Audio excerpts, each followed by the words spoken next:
It has been more than 16 years since a civilian working for the Navy was charged with passing secrets to Israel. Jonathan Pollard pled guilty to conspiracy to commit espionage and is serving a life sentence. At first, Israeli leaders claimed Pollard was part of a rogue operation, but later took responsibility for his work. Now, Fox News has learned some U.S. investigators believe that there are Israelis again very much engaged in spying in and on the U.S., who may have known things they didn't tell us before September 11th. Fox News correspondent Carl Cameron has details in the first of a four-part series. Since September 11th, more than 60 Israelis have been arrested or detained, either under the new Patriot anti-terrorism law or for immigration violations. A handful of active Israeli military were among those detained, according to investigators, who say some of the detainees also failed polygraph questions when asked about alleged surveillance activities against and in the United States. There is no indication that the Israelis were involved in the 9/11 attacks, but investigators suspect that the Israelis may have gathered intelligence about the attacks in advance and not shared it. A highly placed investigator said there are, quote, tie-ins, but when asked for details, he flatly refused to describe them, saying, quote, evidence linking these Israelis to 9/11 is classified. I cannot tell you about evidence that has been gathered. It's classified information. Fox News has learned that one group of Israelis, spotted in North Carolina recently, is suspected of keeping an apartment in California to spy on a group of Arabs who the United States is also investigating for links to terrorism. Numerous classified documents obtained by Fox News indicate that even prior to September 11th, as many as 140 other Israelis had been detained or arrested in a secretive and sprawling investigation into suspected espionage by Israelis in the United States. Investigators from numerous government agencies are part of a working group that's been compiling evidence since the mid-90s. These documents detail hundreds of incidents in cities and towns across the country that investigators say, quote, may well be an organized intelligence gathering activity. The first part of the investigation focuses on Israelis who say they are art students from the University of Jerusalem and Bezalel Academy. They repeatedly made contact with U.S. government personnel, the report says, by saying they wanted to sell cheap art or handiwork. Documents say they, quote, targeted and penetrated military bases, the DEA, FBI, and dozens of other government facilities, and even secret offices and unlisted private homes of law enforcement and intelligence personnel. The majority of those questioned, quote, stated they served in military intelligence, electronic surveillance intercept, and or explosive ordnance units. Another part of the investigation has resulted in the detention and arrests of dozens of Israelis at American Mall kiosks, where they've been selling toys called Puzzle Car and Zoomcopter. Investigators suspect a front. Shortly after the New York Times and Washington Post reported the Israeli detentions last month, the carts began vanishing. Zoomcopter's webpage says, we are aware of the situation caused by thousands of mall carts being closed at the last minute. This in no way reflects the quality of the toy or its saleability. The problem lies in the operator's business policies. Why would Israelis spy in and on the U.S.? A General Accounting Office investigation referred to Israel as Country A and said, quote, according to a U.S. intelligence agency, the government of Country A conducts the most aggressive espionage operation against the U.S. of any U.S. ally. A defense intelligence report said Israel has a voracious appetite for information and, quote, the Israelis are motivated by strong survival instincts which dictate every facet of their political and economic policies. It aggressively collects military and industrial technology, and the U.S. is a high priority target. The document concludes, quote, Israel possesses the resources and technical capability to achieve its collection objectives. A spokesman for the the Israeli embassy here in Washington issued a categorical denial, saying any suggestion that Israelis are spying in or on the U.S. is, quote, simply not true. There are other things to consider, and in the days ahead, we will take a look at the U.S. phone system and law enforcement's methods for wiretaps, and an investigation into the possibility that both have been compromised by our friends and allies overseas. Brett? Carl, what about this question of advanced knowledge of what was going to happen on 9/11? How clear are investigators that some Israeli agents may have known something? Well, it's very explosive information, obviously, and there's a great deal of evidence that they say they have collected, none of it necessarily conclusive. It's more when they put it all together. A bigger question, they say, is how could they not have known? Almost a direct quote, Brett. Yeah, this going to the fact that they were spying on some Arabs, right? Correct. All right, Carl, thanks very much. We reported on the approximately 60 Israelis who had been detained in connection with the September 11th terrorism investigation. Carl Cameron reported that U.S. investigators suspect that some of these Israelis were spying on Arabs in this country and may have turned up information on the planned terrorist attacks back in September that was not passed on. Tonight, in the second of 4 reports on spying by Israelis in the U.S., we learn about an Israeli-based private communications company for whom a half dozen of those 60 detained suspects worked. American investigators fear information generated by this firm may have fallen into the wrong hands and had the effect of impeding the September 11th terror inquiry. Here's Carl Cameron's second report. Fox News has learned that some American terrorism investigators fear certain suspects in the September 11th attacks may have managed to stay ahead of them by knowing who and when investigators are calling on the telephone. How? By obtaining and analyzing data that's generated every time someone in the U.S. makes a phone call. What city and state, please? Here's how the system works. Most directory assistance calls and virtually all call records and billing in the U.S. are done for the phone companies by AMDOCS Limited, an Israeli-based private telecommunications company. AMDOCS has contracts with the 25 biggest phone companies in America and more worldwide. The White House and other secure government phone lines are protected, but it is virtually impossible to make a call on normal phones without generating an AMDOCS record of it. In recent years, the FBI and other government agencies have investigated AMDOCS more than once. The firm has repeatedly and adamantly denied any security breaches or wrongdoing. But sources tell Fox News that in 1999, the super-secret National Security Agency, headquartered in northern Maryland, issued what's called a top-secret, sensitive, compartmentalized information report, TSSCI, warning that records of calls in the United States were getting into foreign hands, in Israel in particular. Investigators do not believe calls are being listened to, but the data about who's calling whom and when is plenty valuable in itself. An internal AMDOCS memo to senior company executives suggests just how AMDOCS-generated call records could be used. Quote, widespread data mining techniques and algorithms, combining both the properties of the customer, like credit rating, and properties of the specific behavior such as whom the customers are calling. The AMDOCS memo says the system should be used to prevent phone fraud, but U.S. counterintelligence analysts say it could also be used to spy through the phone system. Fox News has learned that the NSA has held numerous classified conferences to warn the FBI and CIA how AMDOCS records could be used. At one NSA briefing, a diagram by the Argonne National Lab was used to show that if the phone records are not secure, major security breaches are possible. Another briefing document said, quote, it has become increasingly apparent that systems and networks are vulnerable. Such crimes always involve unauthorized persons or persons who exceed their authorization, acting on exploitable vulnerabilities. Those vulnerabilities are growing because, according to another briefing, the U.S. relies too much on foreign companies like AMDOCS for high-tech equipment and software. Quote, many factors have led to increased dependence on code developed overseas. We buy rather than train or develop solutions. U.S. intelligence does not believe the Israeli government is involved in a misuse of AMDOCS information, and AMDOCS insists that its data is secure. What U.S. government officials are worried about, however, is the possibility that AMDOCS data could get into the wrong hands, particularly organized crime, and that would not be the first time that such a thing has happened.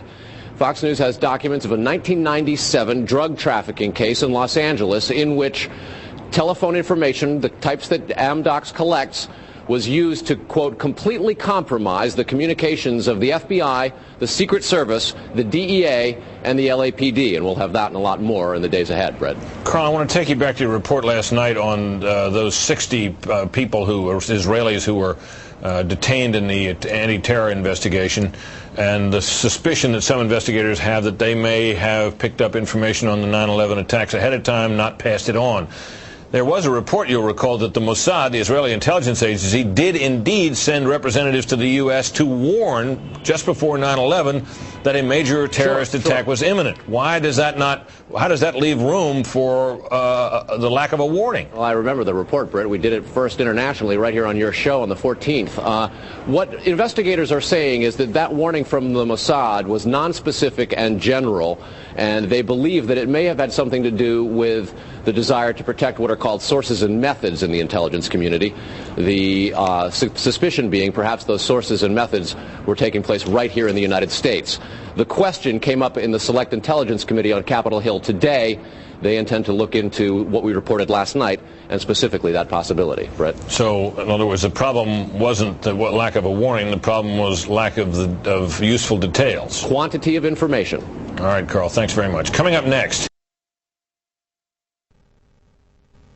Israeli-based company called AMDOCS that generates the computerized records and billing data for nearly every phone call made in America. As Carl Cameron reported, U.S. investigators digging into the 9/11 terrorist attacks fear that suspects may have been tipped off to what they were doing by information leaking out of AMDOCS. In tonight's report, we learned that the concern about phone security extends to another company founded in Israel that provides the technology that the U.S. government uses for electronic eavesdropping. Here is Carl Cameron's third report. The company is Comverse Infosys, a subsidiary of an Israeli-run private telecommunications firm with offices throughout the U.S. It provides wiretapping equipment for law enforcement. Here's how wiretapping works in the U.S. Every time you make a call, it passes through the nation's elaborate network of switchers and routers run by the phone companies. Custom computers and software made by companies like Comverse are tied into that network to intercept, record, and store the wiretapped calls, and at the same time transmit them to investigators. The manufacturers have continuing access to the computers so they can service them and keep them free of glitches.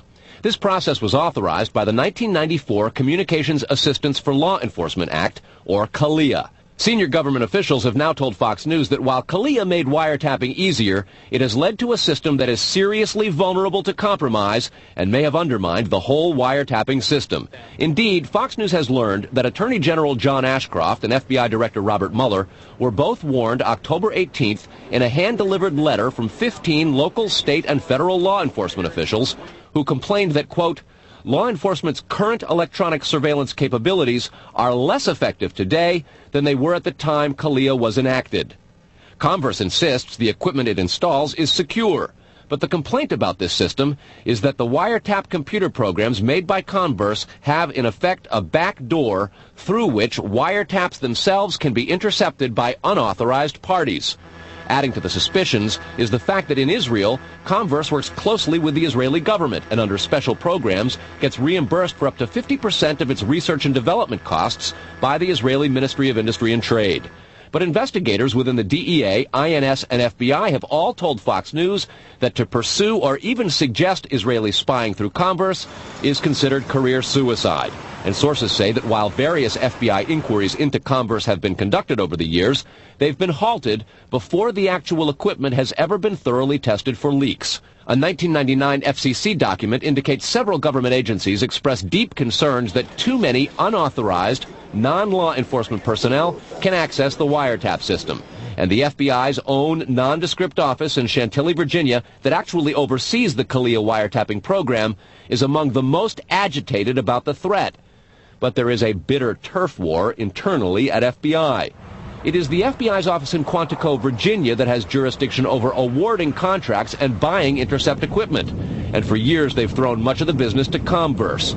A handful of former U.S. law enforcement officials involved in awarding Comverse government contracts over the years now work for the company.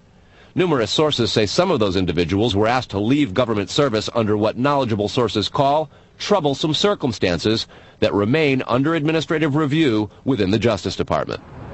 And what troubles investigators most, particularly in New York in the counterterrorism investigation of the World Trade Center attack, is that on a number of cases, suspects that they had sought to wiretap and surveil immediately changed their telecommunications processes. They started acting much differently as soon as those supposedly secret wiretaps went into place. Brett? Carl, is there any reason to suspect in this instance that the Israeli government is involved? No, there's not, but there are growing instincts and an awful lot of law enforcement officials in a variety of agencies who suspect that and have begun compiling evidence and a highly classified investigation into precisely that possibility. Brett? All right, Carl, thanks very much. On a long-standing government espionage investigation, federal officials this year have arrested or detained nearly 200 Israeli citizens suspected of belonging to a, quote, organized intelligence gathering operation. The Bush administration has deported most of those arrested after September 11th, although some are in custody under the new anti-terrorism law. Cameron also described an investigation into the possibility that an Israeli firm generated billing data that could be used for intelligence purposes, and described concerns that the federal government's own wiretapping system may be vulnerable. Tonight, in part 4 of the series, we'll learn about the improbable roots of the probe, a drug case that went bad 4 years ago in L.A. Los Angeles, 1997. A major local, state, and federal drug investigation sours. The suspects? Israeli organized crime, with operations in New York, Miami, Las Vegas, Canada, Israel, and Egypt. The allegations? Cocaine and ecstasy trafficking and sophisticated white-collar credit card and computer fraud. The problem? According to classified law enforcement documents obtained by Fox News, the bad guys had the cops' beepers, cell phones, even home phones under surveillance. Some who did get caught admitted to having hundreds of numbers and using them to avoid arrest. Quote, this compromised law enforcement communications between LAPD detectives and other assigned law enforcement officers working various aspects of the case. The organization discovered communications between Organized Crime Intelligence Division detectives, the FBI, and the Secret Service. Shock spread from the DEA to the FBI in Washington and then the CIA. An investigation of the problem, according to law enforcement documents, concluded, quote, the organization has apparent extensive access to database systems to identify pertinent personal and biographical information. When investigators tried to find out where the information might have come from, they looked at AMDOCS, a publicly traded firm based in Israel. AMDOCS generates billing data for virtually every call in America, and they do credit checks. The company denies any leaks, but investigators still fear that the firm's data is getting into the wrong hands. When investigators checked their own wiretapping system for leaks, they grew concerned about potential vulnerabilities in the computers that intercept, record, and store the wiretapped calls. A main contractor is Comverse Infosys, which works closely with the Israeli government and under a special grant program is reimbursed for up to 50% of its research and development costs by Israel's Ministry of Industry and Trade.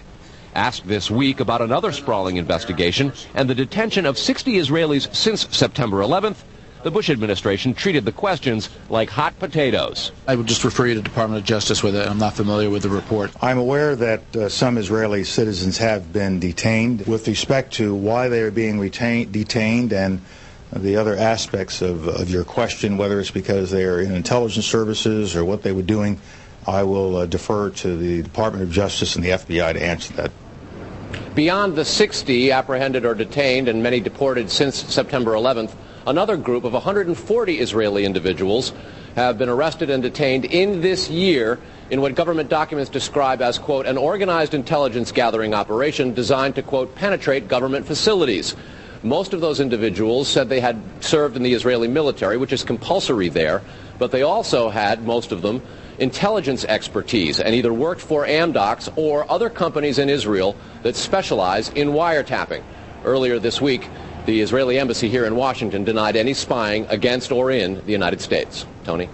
Carl, we've heard the comments from Ari Fleischer and Colin Powell. What are officials saying behind the scenes? Well, there's real pandemonium described at both the FBI, the DEA, and the INS. A lot of these problems have been well known to some investigators, many of whom have contributed to the reporting on this story. And what they say is happening is supervisors and management are now going back and collecting much of the information because there's tremendous pressure from top levels of all of those agencies to find out exactly what's going on. At the DEA and the FBI already, a variety of administrative reviews are underway, in addition to the investigation of the phenomenon. They want to find out how it is that all this has come out, as well as be very careful because of the explosive nature and very political ramifications of the story itself. Tony? All right, Carl, thanks.